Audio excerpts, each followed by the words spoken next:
আপনি শুনছেন আর্টিকেল 371 এর ভয়ঙ্কর ধারাবাহিক গল্প ছায়াগাঁও এর দ্বিতীয় ও শেষ পর্ব, যেখানে অভিশাপ শুরু হয়েছে। আজ সেই পুরনো বাড়ির ভেতরে ঢুকবো আমরা। ছায়াগাঁওয়ের শিশুরা একে একে হারিয়ে যেতে থাকায় পুরো গ্রাম একসময় নিঃশব্দ হয়ে পড়ে। দিনের পর দিন তারা খুঁজতে থাকে সেই অদ্ভুত পুরনো বাড়িটির চারপাশে, যেখানে প্রতিদিনই রাতে দেখা যায় এক রহস্যময় আলো। তবে অদ্ভুত এক বাধা যেন সবার পা আটকে দিচ্ছিল সেই বাড়ির সামনে। একজন প্রবীণ লোক, যার নাম ছিল রহিম চাচা, বললেন, এটা কোনো সাধারণ বাধা নয়, এটা বহু পুরনো এক বাঁধন, যাকে শক্তিশালী করেছে এক নিষিদ্ধ চুক্তি। তিনি আরও জানান, অনেক আগে এই গ্রামে এক কালজাদুকর বাস করতেন। তার বিদ্যা ছিল মানুষের ইচ্ছা দখল করে তাকে নিয়ন্ত্রণে আনা। বহু বছর আগে সে নিজের প্রাণের বিনিময়ে বাড়িটির মাটির নিচে এক ছায়ার প্রবেশদ্বার তৈরি করে। আর এই বৃদ্ধ সম্ভবত সেই বিদ্যার চূড়ান্ত উত্তরসূরি, যে ফিরে এসেছে তার কাজ সম্পূর্ণ করতে। গ্রামের মানুষ তখন ঠিক করে, আর না, তারা চুপ থাকবে না। হারানো সন্তানদের ফিরিয়ে আনার জন্য তারা শেষবারের মতো চেষ্টা করবে।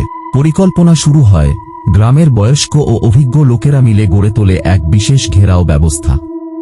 তারা প্রাকৃতিক কিছু উপাদান দিয়ে বিশেষ এক বৃত্ত তৈরি করে, যেটা পুরনো কাহিনীতে ছায়া বাঁধন ভাঙার পথ হিসেবে উল্লেখ ছিল।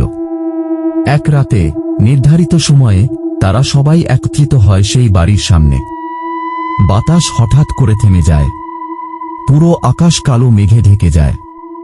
বাড়ির ভেতর থেকে শোনা যায় ছোট ছোট পায়ের শব্দ আর হাসির শব্দ, বাচ্চাদের, কিন্তু যেন বিকৃত।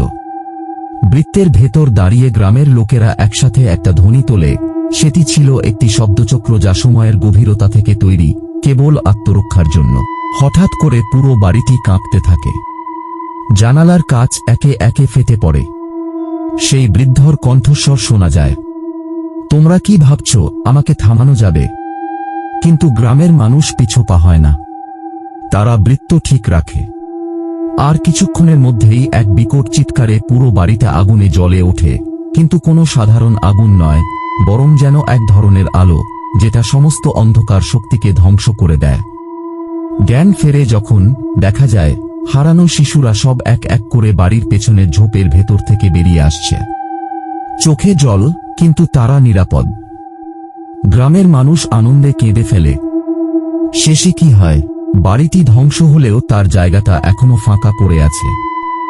গ্রামের লোকজন সেখানে আর কোনো ঘর তোলে না। তারা জানে, কিছু কিছু দরজা একবার খুলে গেলে তা আর পুরোপুরি বন্ধ হয় না। কিন্তু আজও কেউ যদি ছায়াগাঁওয়ের শেষ সীমান্তে গিয়ে দাঁড়ায় মাঝরাতে, তাহলে হয়তো শুনতে পাবে হালকা এক শব্দ, লাঠির টোকা, আর ছায়ার ভেতর দিয়ে আসা কারো নিঃশ্বাস। এমন আরও গল্প পেতে চাইলে আমাদের চ্যানেলটি সাবস্ক্রাইব করে বেল আইকনটি প্রেস করে রাখুন।